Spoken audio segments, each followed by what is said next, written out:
저는 60대 후반의 여자입니다.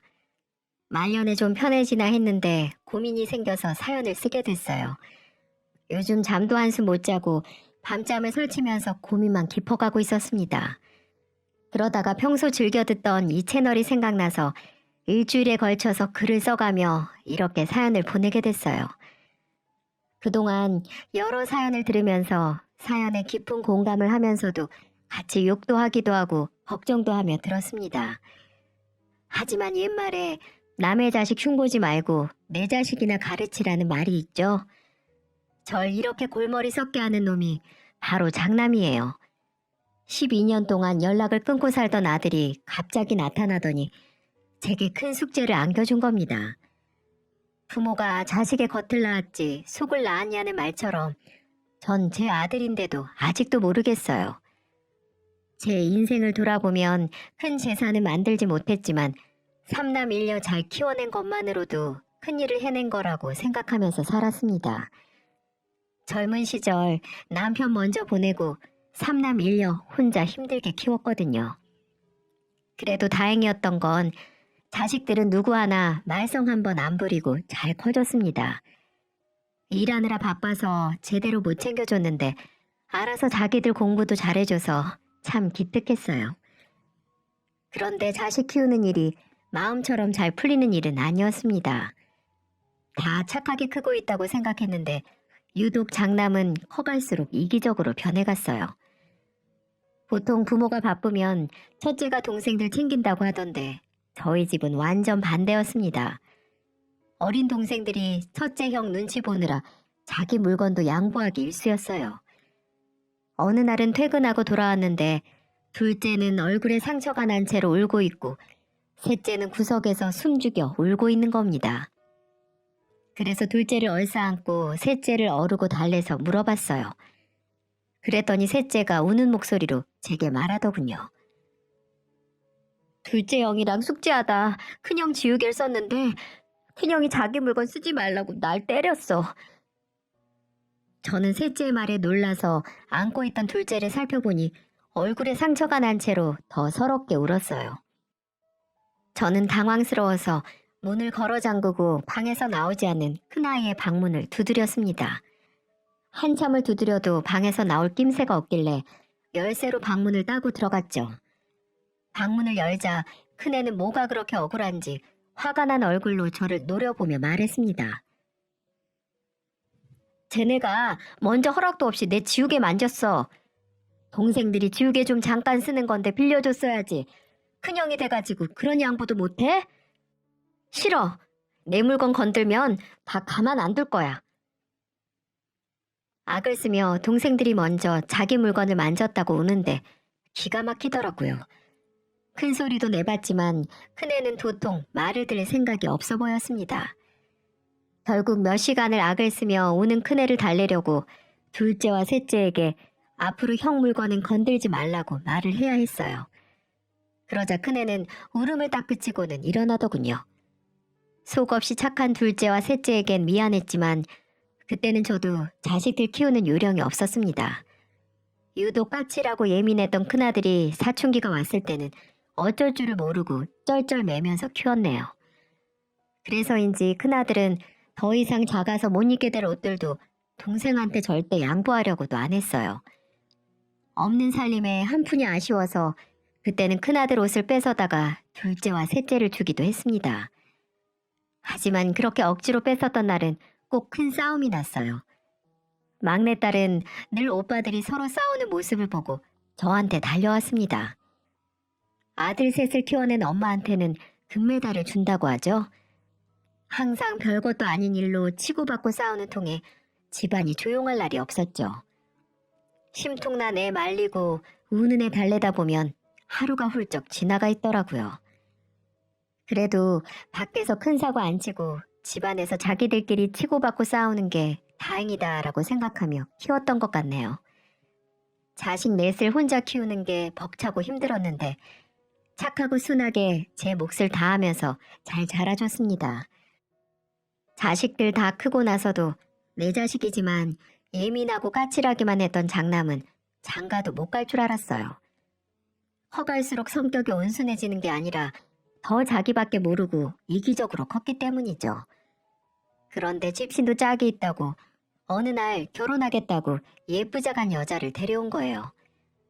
친구가 소개시켜줘서 만나는 여자가 있다는 건 얼핏 들어서 알고 있었는데 막상 인사를 온다고 하니까 당황스러웠습니다.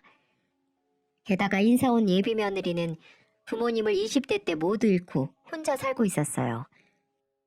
딱한 사정이 안타까워서 어떻게 말을 건네야 하나 고민했는데 며느리는 예상외로 밝고 참했습니다. 밝고 싹싹했던 며느리는 저에게 먼저 웃으며 인사를 했어요. 어머님 안녕하세요. 저는 김민지라고 합니다. 어서 들어와요. 오는 길 힘들진 않았어요? 그럼요. 어머님 사진보다 실물이 더 아름다우세요. 저는 밝게 인사해주는 예비 며느리 덕에 어색함을 풀고 인사를 나눌 수 있었어요. 까칠한 아들 옆에 이렇게 밝은 며느리가 있다는 게 신기하기도 하더라고요. 같이 밥을 먹으며 보니 큰아들은 며느리 앞에 반찬도 끌어놔주며 잘 챙겨주는 게 보였습니다. 처음 보는 아들의 모습에 놀랍기도 했는데 제일 마음에 들었던 건 며느리가 야무지고 싹싹한 게 무척 좋았어요. 밥을 다 먹고 치우려는데 주방으로 가서 앞치마를 먼저 둘러매고는 저를 보고 말하더군요. 어쩜 요리를 이렇게 잘하세요? 어머님 밥 너무 잘 먹어서 제가 가만히 있을 수가 없겠는데요? 제가 다 치우고 갈게요. 어머님은 이제 푹 쉬세요. 괜찮다며 말려도 며느리는 꼭 자기가 해야 한다며 주방에서 나올 생각을 안 했습니다. 이런 며느리 싫어할 시어머니가 어디 있겠어요. 지켜볼수록 참 괜찮다 싶었고 둘만 좋다면 문제될 게 하나도 없었어요. 게다가 저만 허락하면 성사될 결혼이라 그런지 결혼 준비도 일사천리로 둘이서 잘 준비했습니다. 그런데 며느리는 결혼 준비를 하면서 저를 참 잘 챙겨줬어요. 눈썹 문신 전문샵을 운영했던 며느리는 어느 날 저를 샵에 데려가더니 눈썹 문신을 해줬습니다. 그러면서 제게 살갑게 말하더군요. 여자 얼굴에서 눈썹만 잘 그려도 이목구비가 확 살아요. 어머님 평소에도 눈썹 그리는 거 힘들다고 하시길래 제가 특별히 무료로 해드리는 거예요. 내가 며느리 덕에 별걸 다 해보네. 앞으로는 더 많이 해드릴게요.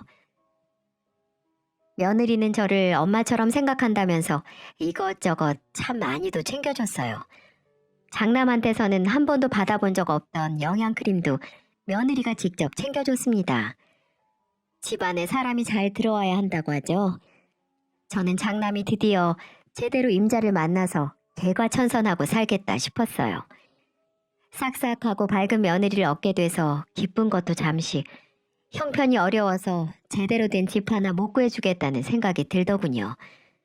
그래서 큰아들을 불러서 조심스럽게 말을 꺼내봤습니다. 신혼집은 구했어? 엄마가 형편이 이래서 해줄 수 있는 게 없네.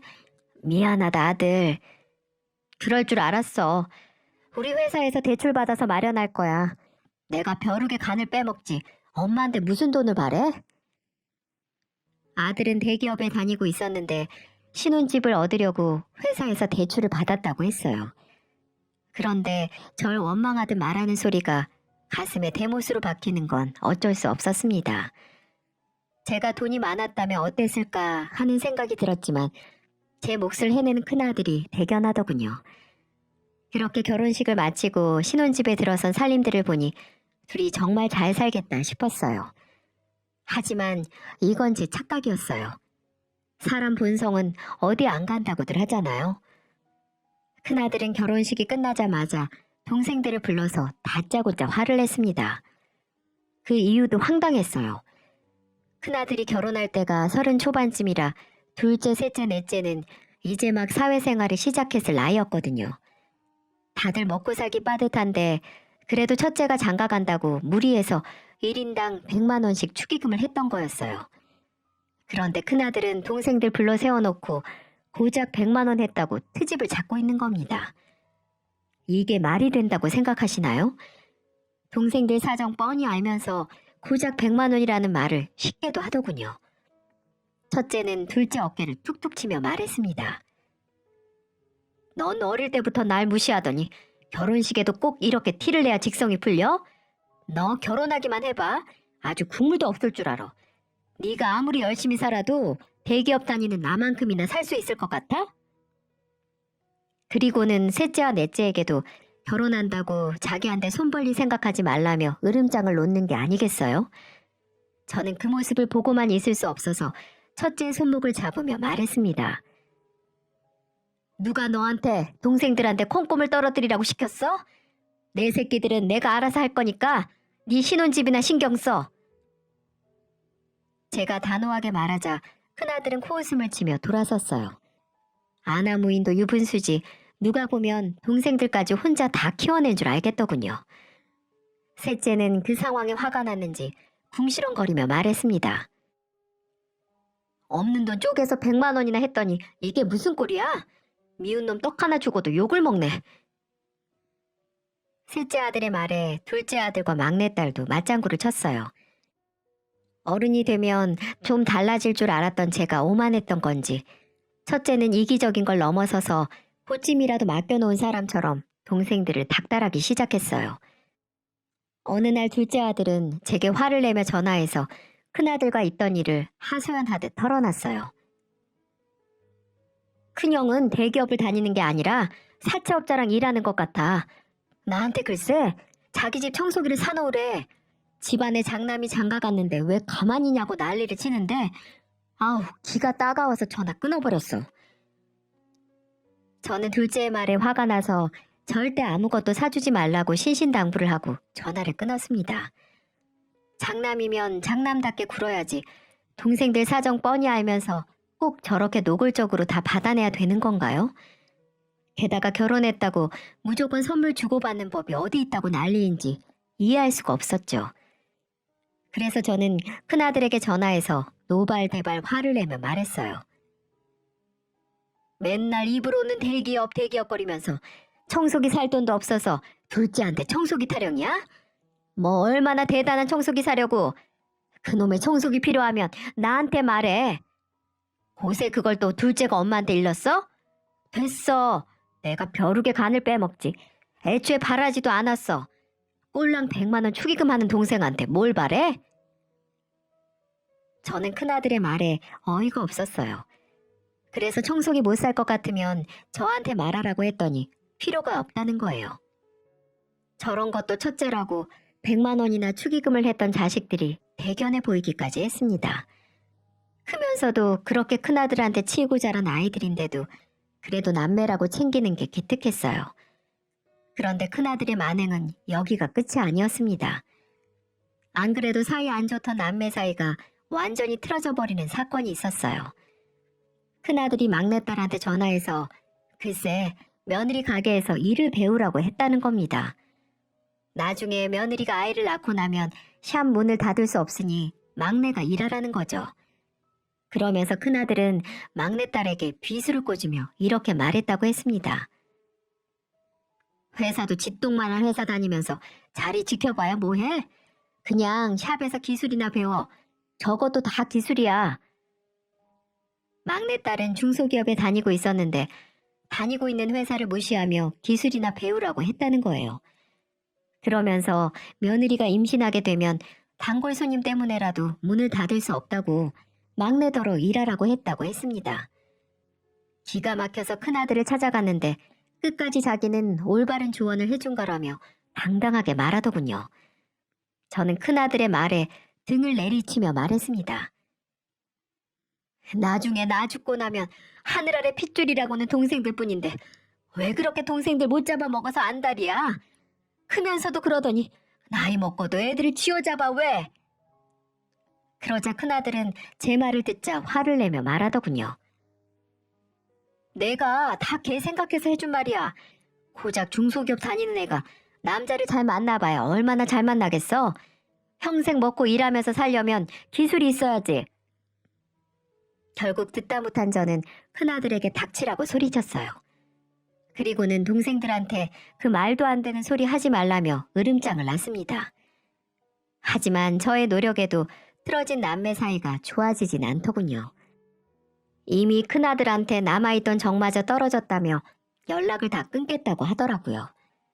그런데 큰아들은 동생들이랑 연이 끊기고도 정신을 못 차렸는지 저를 식모 부리듯 대하기 시작했습니다.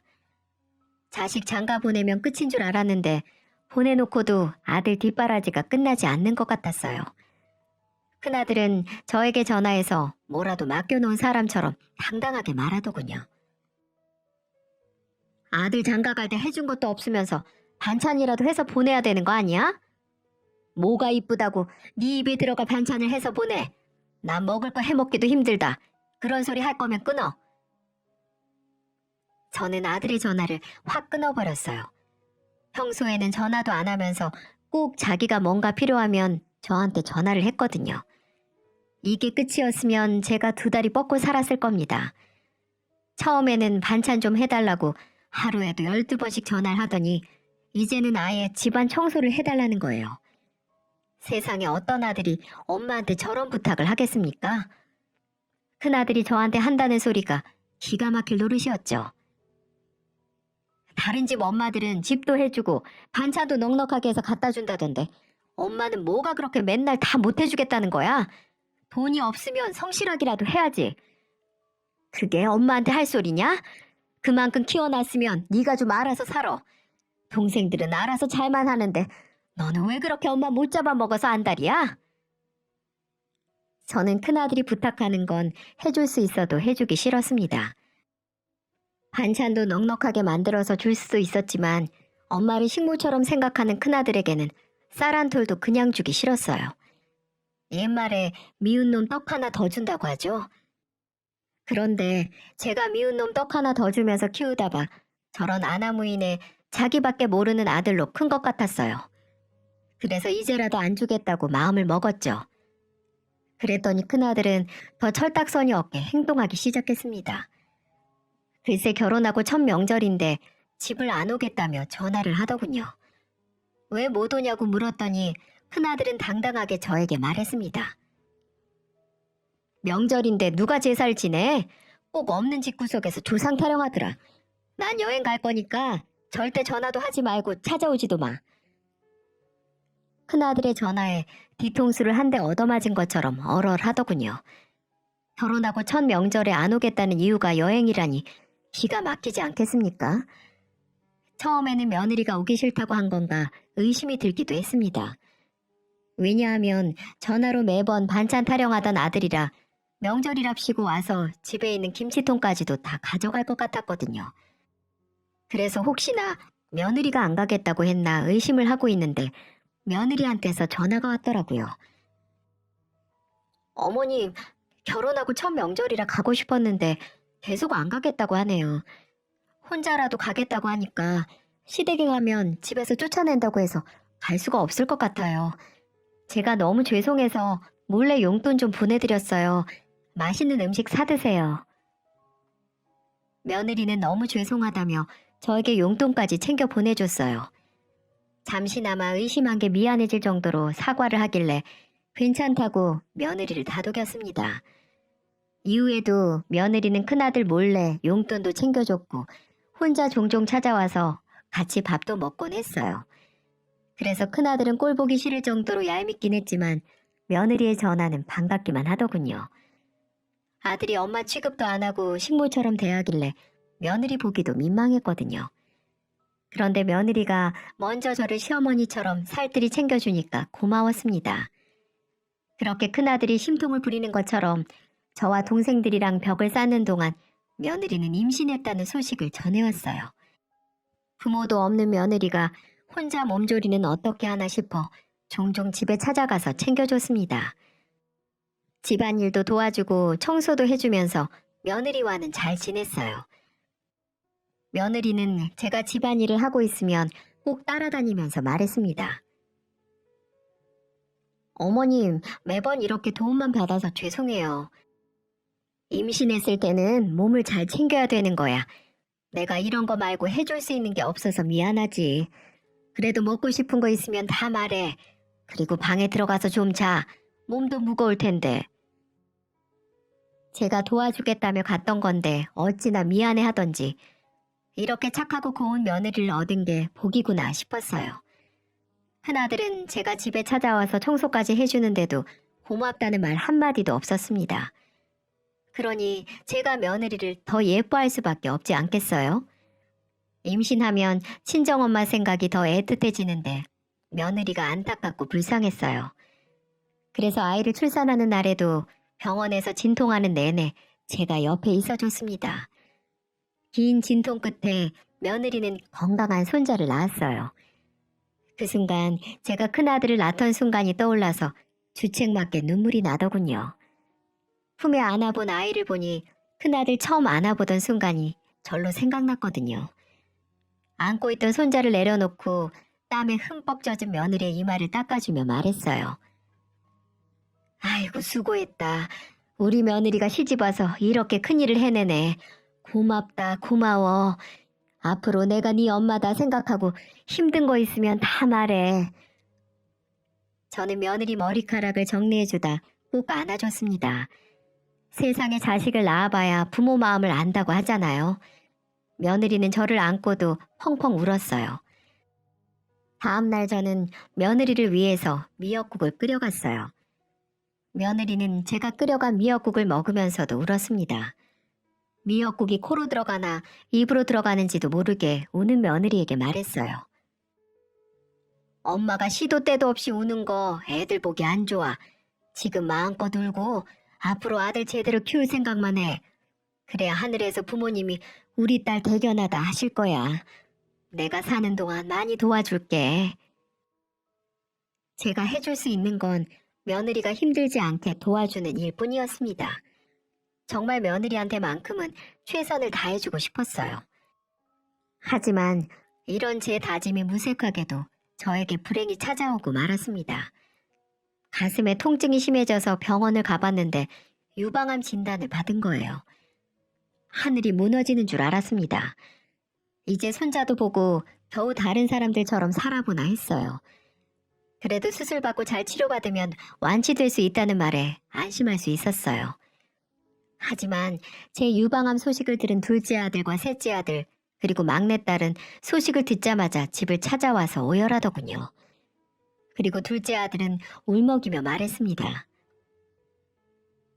내가 엄마를 더 잘 챙겼어야 했는데 미안해 엄마. 다 나 때문이야. 병원 갈 때 꼭 나랑 같이 가. 보호자가 있어야지. 내 몸 내가 못 챙긴 거지. 왜 우리 둘째 탓이야. 엄마 괜찮아.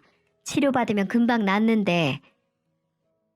세 남매가 절 찾아와서 울면서 자기 탓이라고 하는데 정작 큰아들은 연락도 하나 없더군요.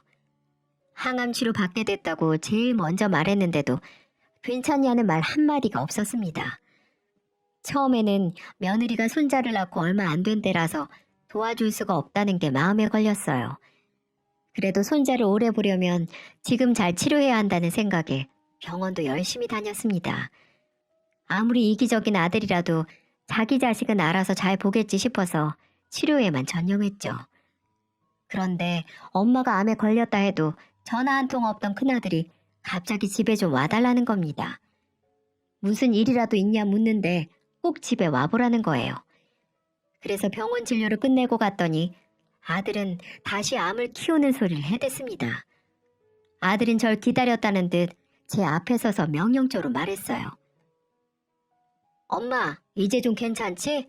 그럼 손주 좀 봐줘. 집사람 다시 샵 나가야 되는데 애를 봐줄 사람이 없네. 결혼할 때 엄마가 집만 해줬어도 이렇게 급하게 일 안 해도 되는데 이게 다 엄마 책임도 있는 거야. 엄마가 돈을 한 푼도 못 해줘서 우리 대출의 이자까지 빡세게 내야 되니까 엄마가 협조 좀 해. 내 말 무슨 말인지 알지? 유방암을 진단받던 순간만큼 제 두 귀를 의심할 소리를 듣게 된 저는 어안이 벙벙했어요. 사람이 너무 말도 안 되는 소리를 들으면 입이 있어도 할 말이 안 나온다는 걸 그날 알게 됐네요.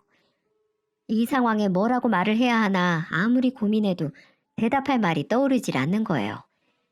그래서 제대로 말도 못하고 얼이 빠진 사람처럼 큰아들 집을 나왔습니다. 다시 집으로 돌아가는 길에 몇 번이나 다리에 힘이 풀려서 주저앉길 반복했어요. 내 속으로 낳은 내 아들이 맞긴 한 건가 의심이 들 정도로 소름이 끼치더군요. 겨우 정신을 차려서 집에 도착했는데 마침 막내딸에게서 전화가 걸려왔어요. 제가 유방암 진단을 받고 난 뒤로 병원이며 집이며 늘 옆을 지켜주던 딸이라 목소리만 들어도 눈물이 흐르는 겁니다. 영문을 모르던 막내딸은 병원에서 무슨 일이 있었냐며 물었어요. 한참을 오느라 대답도 못하다 겨우 추스르고 막내딸에게 모든 걸 털어놨습니다. 첫째가 손자를 봐달라고 했다는 말을 들은 막내딸에게 제가 울면서 말했어요. 내가 신혼집 못해줬다고 와서 손자를 보라고 말하는데 내가 딱 죽고 싶더라. 지를 어떻게 키웠는데 나한테 그 정도 했으면 다 치료한 거 아니냐고. 손주나 보라는 소리를 할 수 있어? 그러자 막내딸은 화가 잔뜩 난 목소리로 말했습니다. 그 새끼 어릴 때부터 오냐오냐 키워서 그런 거 아니야? 그래도 그렇지 개념이 나갔나? 미친 게 아니면 아픈 엄마한테 자기 자식 봐달라는 말을 할 수 있어? 어릴 때부터 지밖에 모르더니 결혼해서도 순 속만 썩이네. 절대 해주지 마 엄마. 가서 애 봐주면 내가 엄마 안 보고 살 거야. 막내딸은 저에게 화를 내며 절대 봐주면 안 된다고 말했어요. 그런데 가만 생각해보니까 제가 큰아들한테는 유독 쩔쩔맨 것 같았습니다. 다른 자식들한테는 하소연도 하고 별 얘기를 다 하며 사는데도 유독 큰아들한테는 쩔쩔매며 지냈던 거예요. 그래서 저도 막내딸의 말을 듣고 정신을 번쩍 차릴 수 있었습니다.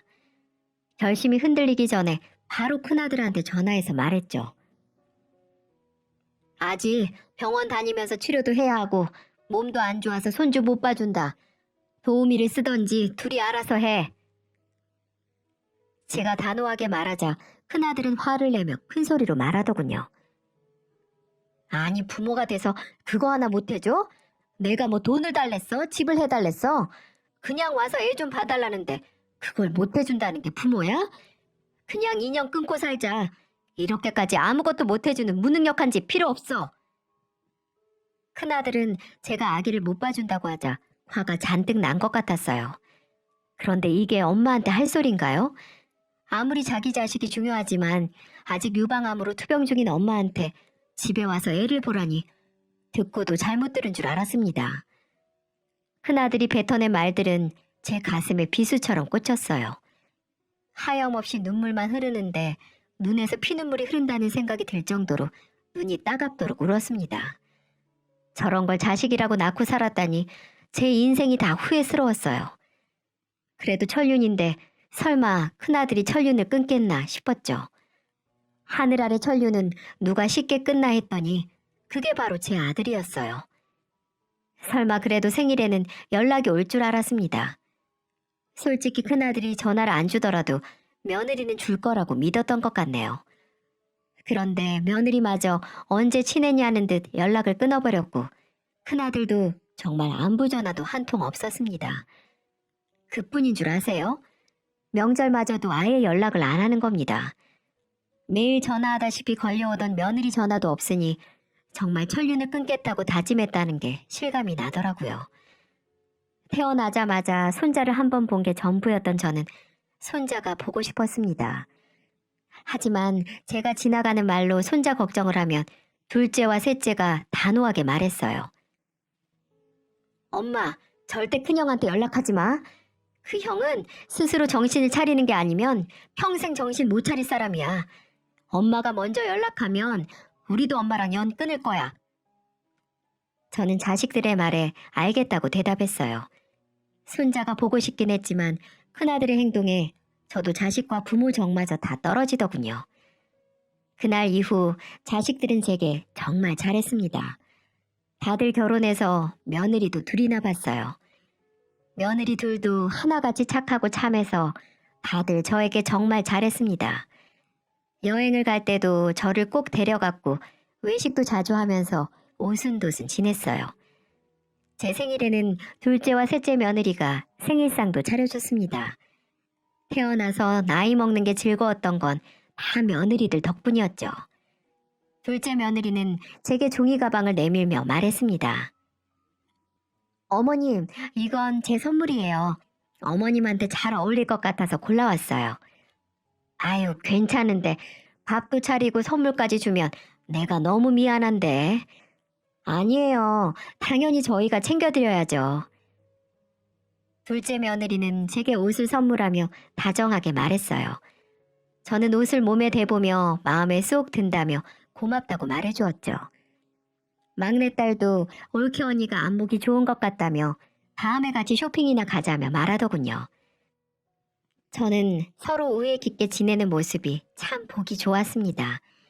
명절에도 서로 먼저 오겠다며 찾아와주는 덕에 집이 조용할 날이 없었죠. 하지만 명절이 되면 유독 큰아들 생각이 많이 났습니다. 결혼하고 단 한 번도 큰아들 부부와는 지내본 적이 없어서 그랬는지 종종 떠오르더라고요. 하지만 그것도 잠시였어요. 워낙 남은 자식들이 잘해주는 덕에 웃음이 끊이질 않았죠. 원래도 명절에 오던 애들이 아니라서 그런지 사실 빈자리를 크게 느끼지도 못했습니다. 그냥 잘 살고 있겠지 싶고 무소식이 희소식이다 생각하며 12년을 지냈네요. 그 긴 세월 동안 둘째는 집안의 장남 노릇을 하고 살았습니다. 집안에 행사가 있으면 솔선수범 나서서 챙기면서 든든하게 자리를 지켜주었죠. 그런데 무소식이 희소식일 거라 믿고 살던 제 앞에 큰아들이 12년 만에 나타났습니다. 찾아올 사람이 없는데 누가 초인종을 누르길래 확인해보니 글쎄 큰아들 얼굴이 보였어요. 많이 야위 모습으로 나타난 장남은 다짜고짜 무릎을 꿇고 오열하기 시작하더군요. 그리고는 울면서 저를 보며 말했습니다. 가족들이 너무 보고 싶어서 염치불구하고 찾아왔어요. 큰아들은 그동안 가족들이 보고 싶었다며 오열을 하며 울더군요. 손은 앙상하게 말라 있었고 수염은 덥수룩하게 길러진 채로 몰골이 말이 아니었습니다. 저는 놀란 가슴 진정시킬 새도 없이 야위 모습으로 나타난 큰아들을 잡고 물었어요. 너 얼굴이 왜 이래? 무슨 일 있는 거야? 제 말에 큰아들은 한동안 고개를 숙이다가 어렵게 말을 꺼냈습니다. 큰아들은 제게 자기가 위암 투병 중이라며 털어놨어요. 큰아들의 고백에 그 자리에 얼어붙고 말았습니다. 그렇게 떵떵거리며 살겠다던 놈이 암에 걸려서 찾아왔다는 게 믿기지가 않았어요. 그리고는 더 놀라운 소리를 울먹이면서 큰아들은 털어놓더군요. 건강검진 받다가 위암인 줄 알았는데 내가 좀 아파서 누워있으니까 아내도 바람나서 집을 나가버렸어. 애는 울지 몸은 아프지 눈앞이 캄캄했어요. 저는 그렇게 참하고 착했던 큰며느리가 집을 나갔다는 사실이 믿기지가 않았어요. 세 식구가 잘 살고 있는 줄 알았던 저는 기가 막혔습니다. 기가 막힌 현실에 헛웃음이 나올 지경인데 큰아들은 갑자기 싹싹 빌며 말하더군요. 그때 내가 엄마한테 모질게 말한 거 그거 다 그 여자가 시켜서 그런 거야. 내가 미쳤었나 봐. 너무 예뻐서 결혼했는데 하나부터 열까지 다 거짓말이었어. 맨날 입만 열면 돈 타령하고 형제들한테 말해서 돈 구해오라고 시키고 나 좀 믿어줘. 엄마 정말 죄송해요. 아들의 말은 놀라움의 연속이었어요. 게다가 저를 더 황당하게 만든 건 큰며느리는 처음부터 모든 게 거짓말이었다는 사실이었어요. 게다가 바람이 나니까 자식까지 버려두고 아파트 대출도 다 챙겨서 도망을 갔던 거예요. 상황이 이렇게까지 몰리자 가진 방법을 써봐도 혼자서는 안 되겠다 싶어서 나타난 것 같았습니다. 순간 손자가 생각났고 저는 하염없이 우는 큰아들에게 물었죠. 네 아들 어딨어? 그 불쌍한 애를 두고 부모라는 것들이 다 이러고 있으면 걔는 누굴 믿고 살아? 저는 긴 세월 못 보고 살던 아들이 이렇게 처참하게 나타난 모습을 보자 가슴이 미어지더군요. 오래전에 한 번 본 손자마저 걱정이 돼서 불안함을 참을 수가 없었습니다. 우선 큰아들한테 밥을 챙겨 먹이고 집으로 일단 돌려보냈어요. 다른 자식들이랑 이 상황을 의논해 봐야겠다 싶었죠. 집으로 온 가족을 불러 모아놓고 큰아들의 상황에 대해 말해줬어요. 둘째는 코웃음을 치며 도와주면 안 된다고 완강하게 말했어요. 형 힘들 때마다 도와줘서 여기 좋은 소리 들어본 적 있는 사람 있어? 우리 축의금 100만 원 줬다고 욕먹었어. 그렇게 해주고도 이거 해달라 저거 해달라 바라기만 하던 사람을 어떻게 다시 믿고 받아들여? 난 절대 도와주면 안 된다고 생각해. 한 번 도와주면 평생 도와줘야 된다고. 둘째는 끝까지 큰아들을 도와주면 안 된다고 말했고 둘째 며느리마저 뜻을 모았습니다. 그래도 유일하게 셋째네 가족은 큰아들을 도와주자는 입장이었어요. 셋째 며느리는 안타까운 목소리로 말했습니다. 지나간 죄를 10년이 넘도록 들먹이면 안 될 것 같아요. 그리고 힘든 일 겪고 정신 차리는 사람도 있는데 한 번 기회를 줘봐야 하지 않을까 싶네요. 얼마나 힘들면 찾아오셨겠어요. 교회 목사였던 셋째 아들도 큰형도 사기당한 것 같은데 가족끼리 돕고 살자며 말했습니다. 저는 자식들의 말에도 여전히 고민이었어요. 그래서 그날은 결론을 내리지 못하고 각자 집으로 헤어졌습니다. 그 와중에도 손자가 너무 걱정스러워서 자식들 몰래 찾아가 봤어요. 집 근처를 갔는데 멀리서 보이는 초등학생쯤으로 보이는 학생이 누가 봐도 제 손자 같았죠. 큰아들의 어린 시절을 빼다 박은 얼굴을 하고 있어서 한 번에 알아볼 수 있었어요. 저는 손자가 가는 방향으로 따라가서 불러 세웠습니다. 어느덧 훌쩍 커버린 손자의 손을 잡고 말했습니다. 할머니 기억나? 친할머니야. 언제 이렇게 훌쩍 커서 가방까지 메고 다니고 있었어.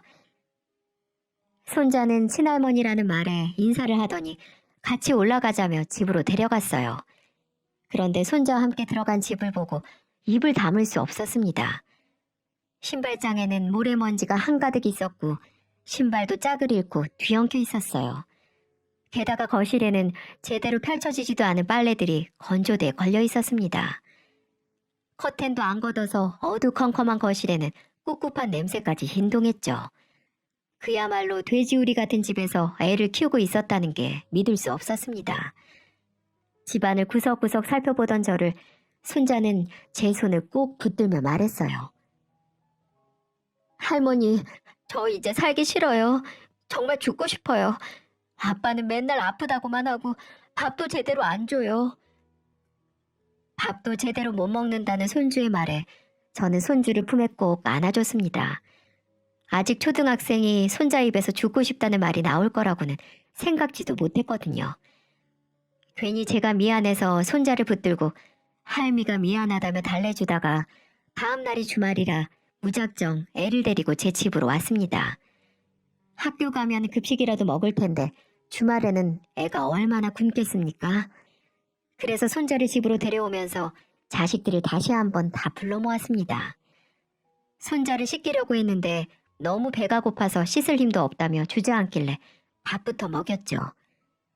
그 사이 자식들이 모두 도착했고 눈앞에 있는 손자를 보고는 모두 놀라더군요. 꼬질꼬질한 모습은 둘째치고 초등학생답지 않게 무척 말라 있었거든요. 그 모습에 며느리들은 눈물을 보이며 안아주다 울었습니다. 자식들은 충격적인 손자의 모습에 말을 잇지 못하더군요. 그리고는 다들 애가 무슨 죄가 있냐며 애는 제대로 키워야 하는 거 아니냐며 의견을 모았습니다. 저도 하나뿐인 손자가 버려진 채로 크는 모습을 볼 수 없었어요.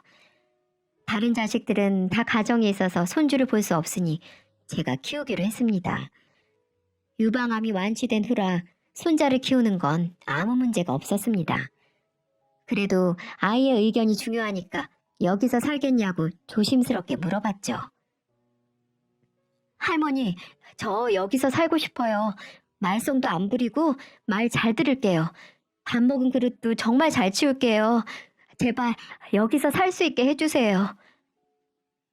자식들도 손자의 말에 엄마가 괜찮다면 여기서 키우라고 말을 해주더군요. 자식들도 서로 힘든 건 돕겠다면서 애가 원하는데 어떻게 내치겠냐며 말했습니다. 저는 큰아들한테 전화해서 손자를 여기서 키우겠다고 말했어요. 그랬더니 큰아들은 다급한 목소리로 말하더군요. 엄마, 저도 좀 데려가 주세요. 저 정말 이렇게 살기 싫어요. 나도 이대로 딱 죽고 싶을 정도로 힘들어요. 몸이 아파서 일도 못하고 사람 사는 게 아닌 것 같아. 이렇게 살 거면 안 살고 싶어. 제발 나도 좀 도와주세요. 엄마, 제발요. 큰아들은 전화기를 붙들고 흐느끼며 말했습니다. 하지만 둘째 아들은 손자까지만 봐주고 큰아들은 절대 받아주면 안 된다고 여전히 반대했어요. 저는 요즘 이 문제로 밤에 잠도 설치면서 뒤척인답니다. 자식 둔 부모는 근심 놓을 날 없다더니 요즘 근심 걱정이 떠나질 않습니다. 무자식이면 상팔자라는 게 무슨 말인 줄 알겠어요. 10손가락 깨물어서 안 아픈 손가락 있겠습니까? 아무리 미워도 내 자식인 걸 어쩌겠나 싶다가도 지은 죄가 괘씸해서 마음이 오락가락합니다. 자식 키우면서 대단하고 거창한 효도를 바란 적도 없지만 이런 불효를 바란 적도 없거든요. 하지만 매일같이 걸려오는 큰아들의 그 죽겠다는 전화에 저도 마음이 불편합니다. 이럴 때는 대체 어떻게 해야 현명한 부모일까요? 자식을 넷이나 낳고 길렀는데도 아직 자식 문제 앞에서는 현명한 답이 떠오르질 않습니다. 자식을 두고 온 자리는 호랑이도 돌아본다는 말이 있죠. 저도 제 자식을 두고 온 자리가 자꾸 눈에 밟히지만 어떤 선택이 아들을 위한 선택인지 모르겠어요. 혼자 자립할 수 있게 둬야 하나 아니면 다시 품에 안고 키워야 하나 모르겠습니다. 만약 이 사연을 보고 듣는 분들 중에 저와 같은 상황이라면 여러분은 어떤 선택을 내리실 건가요? 평소 즐겨 듣던 채널이라 긴 사연 적어봤는데 댓글로 남겨주시면 하나하나 보면서 꼭 올바른 결정을 하겠습니다.